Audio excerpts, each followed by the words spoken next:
चला संख्यामध्ये दोन प्रकार आपण पुन्हा समजून घेऊया. सम संख्या बघितली, विषम संख्या बघितली.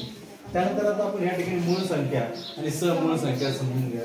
तर या ठिकाणी मूळ संख्या काय म्हणले, ज्या संख्येला एक व तिच्या व्यतिरिक्त दुसऱ्या कोणत्याच संख्येने भाग जात नाही अशी संख्या की ती किंवा एक याच्याशिवाय दुसऱ्या कोणत्याच संख्येने भागच जात नाही अशा संख्येला काय म्हणायचंय, मूळ संख्या असं म्हणायचं आहे. मग त्या मूळ संख्या काय आहे, 7 आहे, 11 आहे, 13 आहे, 19 आहे, 17 आहे, 19 आहे, 23 आहे, अशा भरपूर आहेत की ज्याला एक आणि तीच संख्या याच्याशिवाय दुसऱ्या कशानेही भाग जात नाही. भाग देऊन बघा, भाग जाणार नाही. त्याच्यानंतर समूळ संख्या म्हणजे काय, ज्या दोन संख्येचा सामायिक विभाजक फक्त एकच असतो, सामायिक विभाजक फक्त एकच असतो, त्या संख्या एकमेकीच्या समूळ संख्या असतात.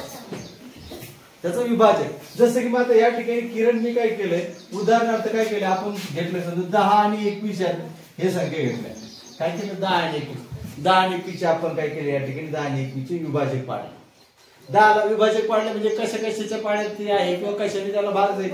म्हणजे या ठिकाणी 10 ला एकाने भाग जाईल, 1 10 10, 2 पंचे 10, 5 दुने 10, 10 1 10, हे 10 चे झाले विभाजक. आता त्याच्यानंतर आपण 21 चे विभाजक पाडले बघा, 21 1 21, 7 3 21, 7 3 3 7 21, 7 3 21, 21 1 21. ओके, हे झाले 21 चे विभाजक.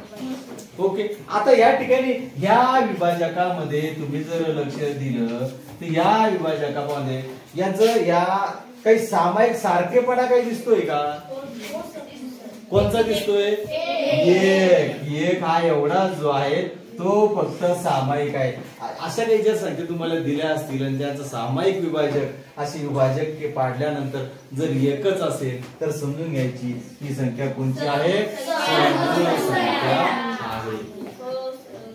कळालं हे? ओके.